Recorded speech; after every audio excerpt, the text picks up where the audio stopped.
So with a face like mine, I knew in college I was going to need all the help I could get with the ladies. So my sophomore year of college, I scraped together every nickel I had, bought myself a great little red Jeep. Now, unbeknownst to me, a beautiful girl named Kelly had told her dad back in high school she was going to marry the first cute guy she met who drove a red Jeep. Apparently the cute part was totally optional. Welcome to Sunday's Best 3 Minutes, where we're not giving out dating advice, but we are delivering to you one big idea from Sunday's message and a portable package.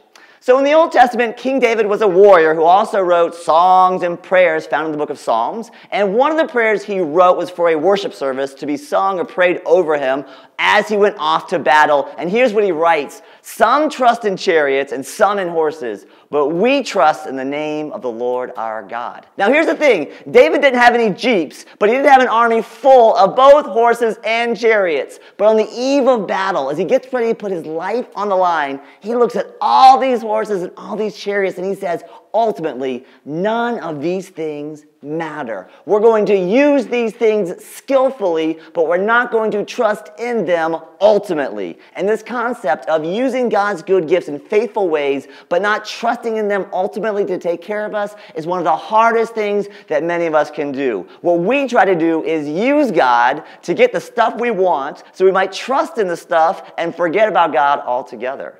But David here shows us how it's all supposed to work. We're going to use the things that God gives us. We're going to get good at it, but we're not going to trust in those things. We're going to trust in the name of our Lord. Today I want to invite you to find a Bible somewhere, open to Psalm 20, then pull out your bank statement or your retirement plan, or walk around your beautiful house you love, or go outside and look at your red Jeep or whatever you got in the driveway, or pull out your business card or your diploma or the grades you got last year, or get a picture out of the people that you love and pray along with David. Some might trust in these things. I've trusted in these things in the past, but today I will trust in the name of the Lord. See, David knew what we know if we think about it. Horses get sick.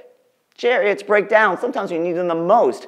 And when the stuff breaks too in our lives, we got to figure out what we're going to do, right? Eventually, I sold my Jeep and my wife was stuck with just me, putting aside horses and chariots and bank statements and accomplishments and stuff and other people as our center of trust.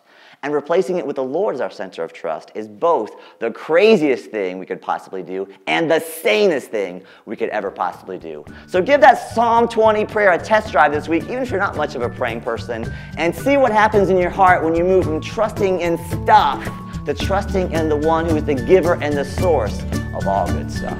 Thanks so much for watching this week's Sunday's Best 3